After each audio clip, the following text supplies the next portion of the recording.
This past week, you guys heard news, you guys being the listeners, you heard news that all of a sudden we've found water on Mars. That's a historic find in human advancement. Who knows? In 20,000 years, perhaps there's enough water for all of us to be on Mars. Who knows? But for the time being, let's have some fun with it. Because sooner than later, people are going to be able to go to Mars. Because some genius like Elon Musk or the guy who started Virgin Airlines, Richard Branson, will charge people $50,000 to go to Mars. On that note, we're opening the show today with a little different twist. Fellas, what athlete would you want to send to Mars, and why? Ooh, this is good. I think this is a no-brainer. Tom Brady. I need him out of this air. Like, I just need him out of this atmospheric realm whatsoever. Just put him on the moon. I wouldn't care. But yes, Tom Brady, first overall draft pick to Mars University. Yeah. Mm-hmm. First overall draft pick to Mars University. You heard it first. Tom Brady is one of those guys who just needs to get out of town. Yeah, send him to the moon. I mean, the guy has been caught cheating red-handed many times. He's a fraud. The crazy thing is, people still love him. It doesn't make any sense. I mean, he's the NFL. He's clearly the NFL's golden boy, the poster child. I mean, my gosh, we've had 2 NFL rules basically crafted because of him. We got the tuck rule. Yeah, we got the tuck rule, which, come on, let's be honest, that was a fumble. We all know that was a fumble. And they wouldn't have won that Super Bowl. Would not have. I don't even think the dynasty would have been that great. And then, of course, the hit a few years ago in that Week 1 game where the defensive lineman went low, knocked out Brady, knee injury. What was it, an ACL tear? What was? I don't know. It might have been meniscus. I forget. Something in his knee. Something. Yeah, he was out all year, and then what a coincidence! That very offseason, the NFL comes out with the rule saying you can't hit a quarterback low while he's in the pocket. And something that's crazy is that last week, actually, watching the Steelers-Rams game, you see something similar to that with Roethlisberger going down. However, that wasn't a penalty because I think the rule says if the player is on the ground already, he can tackle below the waist or whatever. But now it's kind of basically NFL is saying if you're a quarterback, you can only get hit between your chest plate and your stomach, and that's it. Everything else is going to be a penalty. It's becoming an offensive league. Football is no more. It's a different game. You go back 30 years ago, players were getting clobbered. Oh, by the way, I think that's for good reason, though. Well, of course it's for good reason, but people are still going to get hit. It's still a high intensity, high contact sport. And what's to say, if these offensive players are running so fast, that stopping that via defenseman, that's still going to cause a huge amount of damage. But going back to that injury thing, the defensive thing you were talking about, JT, that hit on Darren Sproles last weekend when that defender, linebacker, I don't know who it was, took him and threw him back. That was a football play. That was a clean. Thank you. Yeah, I was sitting in the stands. That's ridiculous. Sitting in the stands, and when that play happened, all the Eagles fans erupted like, "Oh, that's a flag." I'm like, "Oh, I mean, come on, that's just football." I mean, Darren Sproles, what, 5'8"? Not even. I think 5'6". 5'6". What, a $170, $180? Dude, he's like 195. Really? He's jacked. Yeah. I was just my looking God, up the other day. He looks so small. But I mean, 5'6", it's not the defensive lineman's fault that he's just so much bigger than him. Like, it's not his fault. And to the defensive player's credit, the whistle had not blown yet. Like the play was still going on. So it's not like we haven't seen suplexes in the NFL before. Like, David, come on. who are you sending to Mars? So I need to get some specification first. Are we talking sports like someone involved with sports, or a football player, an athlete? Okay, athlete, Des Bryant, and that was the first one I thought of. And I tried to think of better ones, and I couldn't because Des Bryant is just a self-centered egomaniac, and he requires a team of security employed by the Dallas Cowboys to watch over him at all times. He's not a good. I don't think it's really an arguable point that he's not a role model NFL player. Like, he's not someone you would want your kids looking up to. He's very, very, very into himself. And I know a lot of wide receivers are like that, but Des Bryant is that way more than anyone I've seen since Tony Romo, I'd say. Because, I mean, look, Julio Jones isn't like that. AJ Green isn't really like that. I mean, everyone wants to get paid, so you can't really. That doesn't really count because like everyone wants to be the highest paid wide receiver, but they don't. Des Bryant is just one of those stereotypical like self-centered wide receivers, like a TO. He kills the Eagles. They're divas. And if the Cowboys didn't have him, they would be a quarter of the team that they are because he creates such a mismatch on the outside that lets them get garbage players like Gavin Escobar to get open and catch the ball.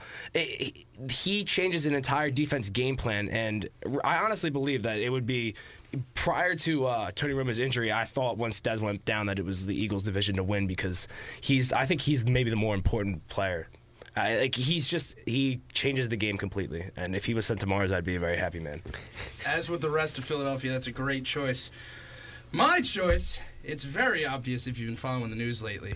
Jonathan Papelbon, get your behind out of this country, this hemisphere, this continent, this world. Get out of here. You don't belong here. You are from another planet. You would fit right in, right there. I'm going to quote Jonathan Papelbon from 2009. It just takes one guy, in reference to Manny Ramirez, quote, it just takes one guy to bring an entire team down, and that's exactly what was happening. Once we saw that we weren't afraid to get rid of him, it's like cancer. That's what he was. Cancer. He had to go. It stunk. But that was the only scenario that was going to work. That was it for us. This is him talking about Manny Ramirez? Yes, it is. You mean the guy that was basically, it was him and David Ortiz running that franchise from the 2000s? No respect, right? Are you? Yep. Quote, he was on a different train, Papelbon said of Ramirez, according to Esquire, and you saw what happened with that. We got rid of him and we moved on without him. And Papelbon continued to say, I'm not afraid to say it, he said. If it's the truth, and I believe it, I'll say it. Papelbon will just believe anything. I mean, Wait, time out. In that span, from after they traded Ramirez to the next Red Sox championship, did they win? I know the last one was 2 years ago. Did they win from the time they let go of Manny Ramirez? Yeah, they won in 09, right? Was it 09? 11? Yeah. Which one? Who'd they beat then? 2011. No, it might have been 2011. It was 11. 11. They won in 7. But Papelbon wasn't on that team then, right? No. He'd been traded already. Yeah. So Neither was Manny Ramirez. Yeah. So it's like, what's this guy doing? Papelbon's a joke. Oh, gosh. No, Come on. You can't tell me that Manny Ramirez wasn't a vital aspect to that team. Him, David Ortiz, you know, Vital is Pedro. an understatement.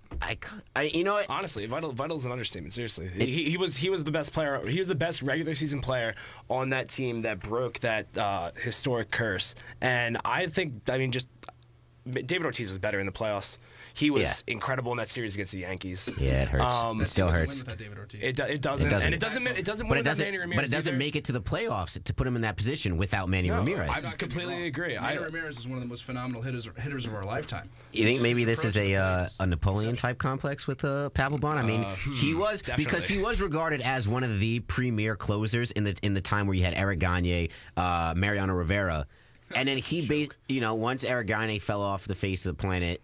Mariano Rivera's getting up there in age. It was basically Papelbon's stage to shine, and he fell off himself. So is it like I feel He's like jealous. He has to be, and he got traded. And now he's on the Nationals. Nationals aren't living up to the hype that they were supposed to because everybody had them winning the NL East easily this year. And look, Mets clinch, and then he's fighting Bryce Harper, the star player. In the dugout. He's getting at his throat. Are you kidding me? You just get into town and you're strangling the team's stalwart. Because he doesn't run out of ground. Because he doesn't run out of ground ball in the the 8th inning or something like that. When you're already out of playoff contention. So what are you playing for? I mean, yes, Harper was in the wrong technically for not because you have to hustle on every play. But come on, time and place, bro. Time and place. Speaking of time and place, Papelbon said earlier this season, or earlier in his tenure as a Philly, rather, I signed up on a team that won 102 games and was expecting certain things. Now it didn't happen, and I've tried to ride that ship as much as I can. I've tried to keep my mouth shut, as much as I can. But like I said earlier, it's time to you-know-what or get off the pot, end quote. Quote again, I feel like 3 years is plenty enough time to ride it out, so to speak. And if fans can't understand that, then I really can't side with them on that. Amaro responded and said, as Pap is a very good pitcher, he doesn't know anything about the front office. I concur.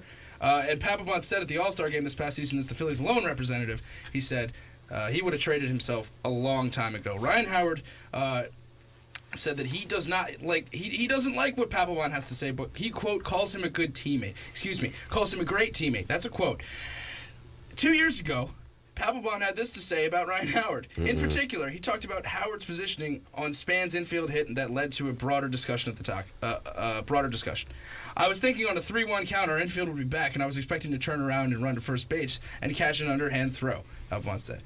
You know, he rips on his teammates. He doesn't take responsibility. He says, quote, fans are irrelevant to me.